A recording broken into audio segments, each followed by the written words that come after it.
Jurassic Park series నుంచి crazy movie రాబోతోంది. Stunning visuals, అదిరిపోయే గ్రాఫిక్స్ తో ఆడియన్స్ కి గూస్ బంప్స్ తెప్పించేందుకు జురాసిక్ వరల్డ్ రీబర్త్ రెడీ అవుతోంది. రీసెంట్ గా రిలీజ్ అయిన ట్రైలర్ సినిమాపై అంచనాలు పెంచేస్తోంది. గ్లోబల్ ఆడియన్స్ ని ఎంటర్టైన్ చేసేందుకు interesting Hollywood movie Jurassic World Rebirth వచ్చేస్తోంది. జురాసిక్ పార్క్ సినిమాల ఫ్రాంచైజీలో 7వ సినిమాగా జురాసిక్ వరల్డ్ రీబర్త్ సినిమా తెరకెక్కింది. 2022లో వచ్చిన జురాసిక్ వరల్డ్ డొమినియన్ అనంతరం 5 సంవత్సరాలకు జరిగిన స్టోరీ బేస్ లైన్ తో జురాసిక్ వరల్డ్ రీబర్త్ సినిమా వస్తోంది.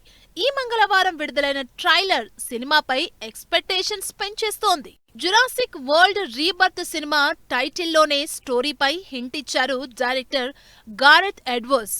ఓ ల్యాబ్ లో చేసిన ఎక్స్పెరిమెంట్ కారణంగా భూమిపై అవతరించిపోయిన డైనోసర్స్ తిరిగి ప్రాణం పోసుకుని రావటంతో ఎటువంటి పరిణామాలు ఎదురయ్యాయి అనే అంశాలు సినిమాపై ఉత్కంఠను కలిగిస్తున్నాయి. తిరిగి జీవం పోసుకున్న డైనోసర్స్ మిగతా క్రియేచర్స్ ని ఎలా అడ్డుకోగలిగారనేది ఇంట్రెస్టింగ్ గా మారింది. అయితే ఇప్పటి వరకు వచ్చిన సిరీస్ లోని నటీనటులు ఎవ్వరూ ఈ 7వ పార్ట్ లో రిపీట్ కావడం లేదు.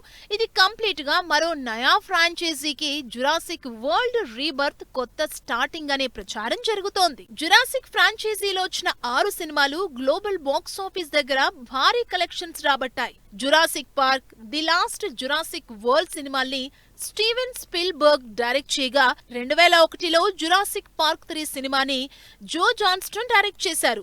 ఈ సిరీస్ లో వచ్చిన 4, 6 పార్టులు జురాసిక్ వరల్డ్ డొమినియన్ సినిమాల్ని కోలిన్ ట్రైవోరో డైరెక్ట్ చేశారు. ఈ సినిమాలో వచ్చిన 5వ part Jurassic World Fallen Kingdom సినిమాని జేఏ బయోనా డైరెక్ట్ చేశారు. ఈ సిరీస్ లో ఇప్పటి వరకు వచ్చిన సినిమాలకు మించిన ఎగ్జైట్మెంట్, అంతకు మించిన విజువల్స్ తో జురాసిక్ వరల్డ్ రీబర్త్ సినిమాని డైరెక్ట్ చేశారు గారెత్ ఎడ్వర్డ్స్. జూలై 2న థియేటర్స్ లోకి వస్తున్న ఈ సినిమా మునుపటి రికార్డ్స్ ని బ్రేక్ చేస్తుందో లేదో వెయిట్ అండ్ సీ.